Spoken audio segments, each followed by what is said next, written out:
contact. On parle énormément de respect à toutes les sauces un peu, mais la façon dont on en parle, c'est toujours respecte-moi. Et là, ce que j'entends dans cette discipline, c'est qu'on doit avant tout respecter l'autre. Bon, et aussi se respecter soi. Oui, et c'est vrai qu'aujourd'hui, la grimpe au cocotier, très rapidement, c'est « moi, comment vous me parlez comme ça », etc. Alors qu'on est en train de parler des choses concrètes. Hein, c'est marrant, Adèle, pour toi, un trentenaire, c'est ça, un jeune? Oui, oui, comme on peut parler des quadras, si tu veux. Les quadras, c'est nous qui les avons fabriqués. Hein. Ouais. Les générations 68, là, c'est nous qui avons fabriqué les quadras. Et après, les trentenaires, c'est plus nous. Hein, tu trouves qu'il faut liquider l'héritage de 68 comme Sarkozy l'avait proposé et ça avait eu beaucoup de succès? L'esprit de 68, c'est le laisser aller, naïf, une sorte d'angélisme, tout en rejetant, il est interdit d'interdire, etc. Le non-cadre, en fait, hein, le refus du cadre. Hein.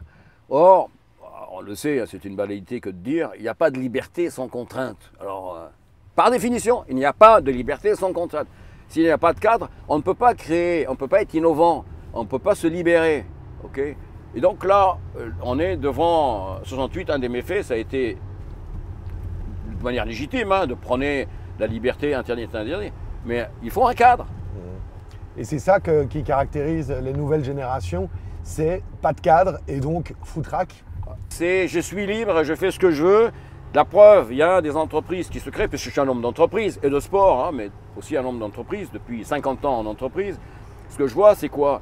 C'est les jeunes qui créent. Et chacun voulant être patron. Hein, donc il est seul ou avec d'autres, mais chacun est patron. Et à un moment donné, quand les difficultés viennent, ils commencent à comprendre qu'ils ont besoin de s'organiser ensemble, d'avoir un cadre, d'avoir une vision, d'avoir des ambitions communes, de partager une feuille de route commune. Hein. Les jeunes découvrent eux-mêmes la nécessité du cadre. Hein. Mais au départ, l'impulsion, c'est non cadre. Ouais. Et d'ailleurs, les quadras et les quinquas, juste avant, eux, c'était « je ne veux pas être contre mes parents. Je vais gagner suffisamment d'argent pour faire ce que je veux, hein, encore, dans cette recherche de liberté, quand j'aurai 40 ans ou 45 ans. » Et ça a fait des désastres. Ça a fait un paquet de start-up dans lesquels, d'ailleurs, j'avais investi de l'argent, hein, qui ont fait faillite, parce qu'on ne peut pas travailler comme ça. On ne peut pas travailler, on ne peut pas créer un collectif comme ça, en pensant qu'à soi ou à soi, en disant, voilà, je ne vais pas faire comme mes parents et avoir beaucoup d'argent, suffisamment d'argent, avant d'avoir 40-45 ans. Bon, ça se termine souvent avec des très très grosses difficultés, même de santé. Hein.